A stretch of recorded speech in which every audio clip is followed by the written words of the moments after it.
Manager Ole Gunnar Solskjaer. Ole, well done on the result. For Cristiano Ronaldo, as homecomings go, could that get any better? I don't think so, no. It's perfect for him and perfect for us, of course, and for the supporters and the club, of course. It feels very good. Before we talk about the game itself, Owen and I were saying pre-match, that atmosphere when he ran out, the excitement, the smile on all the staff's faces, it felt like the old Manchester United days today. Yeah, you know, he belongs here, we feel, and this is Man United with an atmosphere. Yeah, we create chances, we concede a goal, but we have to go for it. And the crowd's been amazing. It's so fantastic to have fans back in the stadiums, because it wouldn't feel the same. You've heard atmospheres a million times as a player and a coach inside this stadium. But today, when Cristiano walked out and his name was announced, even for you, that must have sent a shiver down your spine. He deserves it for what he's done for the club, for what he's done in his career. And now it's just the first step. At that point, Newcastle have done okay in the game, haven't they? And to be fair, he's alive in those moments, and he just knows where an opportunity is. And look, he delivered. I think we all knew, knowing him, he was going to deliver.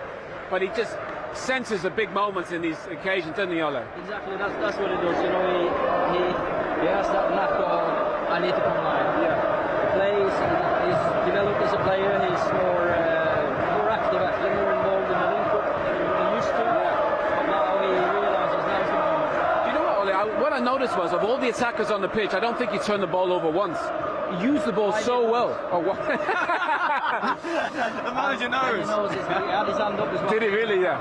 But that was, like you said, he showed for the ball. He used the ball well. I mean, even that celebration, for the whole crowd to get in on it, it just felt like the old days. Yeah, it's iconic, of course it is. But, it's never easy after international breaks. It's never easy with expectations. Cristiano coming back, and you have a team that you have to break down.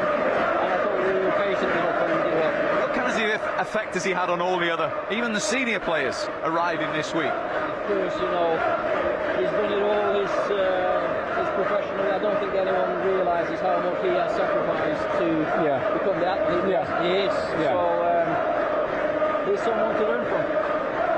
We said before the game, it's a bit like Michael Jordan. You have a talent to do something, but he had a dedication, which we saw day to day, to match his talent, and that's why he's become an icon, hasn't he? Yeah, he's a winner. He loves football. He's a very good person to have in and around the dressing room, entertainer, and I think the boys have enjoyed this first week. But it's the start. It's the start of a long season for us. Owen made the point with that atmosphere as well in the tunnel beforehand, that as an opposition player, it was back to what it used to be. We're coming out to hear this and seeing the likes of him in that team.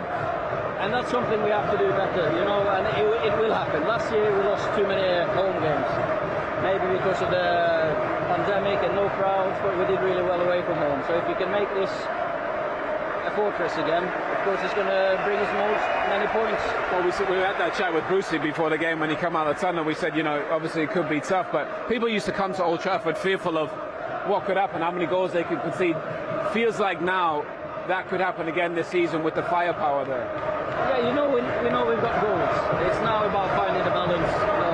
Don't go gung-ho. I thought Paul and Nemanja today played it really well, disciplined and kept the ball moving, and we know that with great chances with the talent we got up front. And Ollie, just finally, we're seeing these fans still inside the ground now.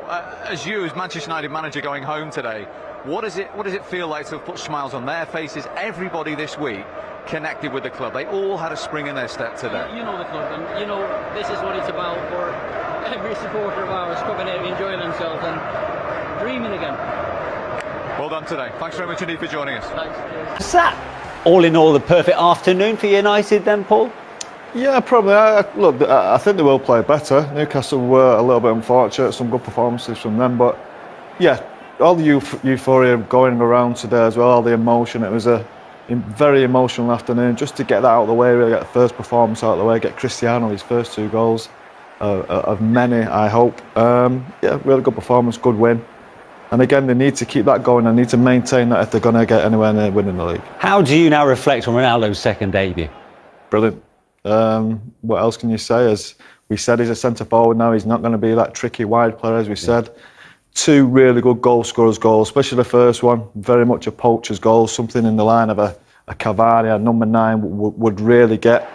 And his second goal as well in the form of it, still showing a pace. We're talking 36 years of age, but this is the proper centre forwards goal. We know. Look, he's the only person from both teams reacting in the box. Typical centre forward, hungry to score goals, desperate to score goals, anticipating where the ball's going to go. Keeper a little bit disappointing, but Cristiano's there to finish it off.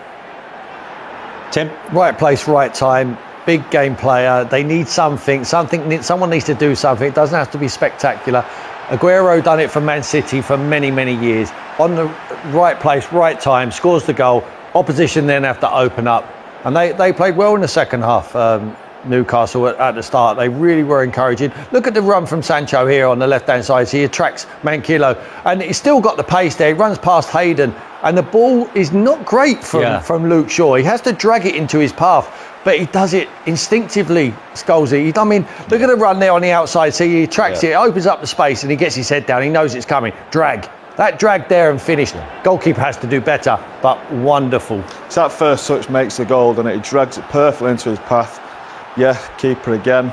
But Cristiano is quite close to me. He knows anything on target, he's got a chance. And how many times do we see that go through the keeper's legs? Yeah. In many respects, you see him do that so many times. The way he managed to bump it along the ground. A touch of fortune, yes. But more often than not, it does pay off for him, doesn't it? Well, you just get your shots on target, don't you? You're told that all the time, especially as a number 9, as a centre forward. Get your shots on target. You're always going to have a chance, whether it goes in the corner. You might drag it a little bit if it's perfect. Sometimes it does go through the keeper's legs, and it's shown that, and he's got a great instinct to score goals then. Yeah. We're hoping to hear from Cristiano Ronaldo, so stay with us on Matchday Live. But if you're in Ole Gunnar Solskjaer's position right now, what would have pleased you most about today? And the result, obviously, always as a manager, first and foremost, is getting the points. And the performance, after all, they struggled first half, couldn't break them down, but they stayed patient. The man they brought in to do the job done the job. Yeah. Broke down the opposition with an instinctive finish, as they know that he's capable of doing, as he's done all of his career. And then I felt they defended okay. Listen, Maguire won't be happy the way he lunged in on the halfway line for their equaliser goal, and Manquillo. They got back in it, but they never panicked. They always believed, like the teams he played in, winning trophies all the time. When the opposition, it almost takes them by as a shock, and it shocks them into doing something special. They've got special players.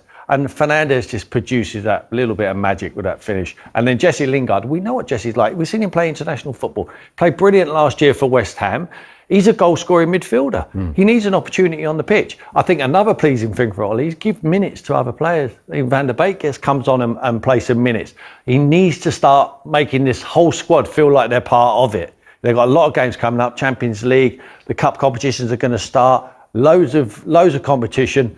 Loads of games, and they need to all get minutes. Liverpool defender Virgil van Dijk has shaken off a minor ankle injury sustained while on duty with the Netherlands, and will be available for their Premier League visit to Leeds United this weekend, manager Jurgen Klopp said on Thursday. Knee surgery kept Van Dijk sidelined for most of last season, and this year's European Championship, where the Netherlands were eliminated in the last 16 by the Czech Republic. The 30-year-old sustained a knock from a late challenge in the 6-1 victory over Turkey on Tuesday, but Klopp played down concerns ahead of Liverpool's match on Sunday. With Virgil, that was obviously a scary moment, you can imagine, Klopp told Liverpool's website.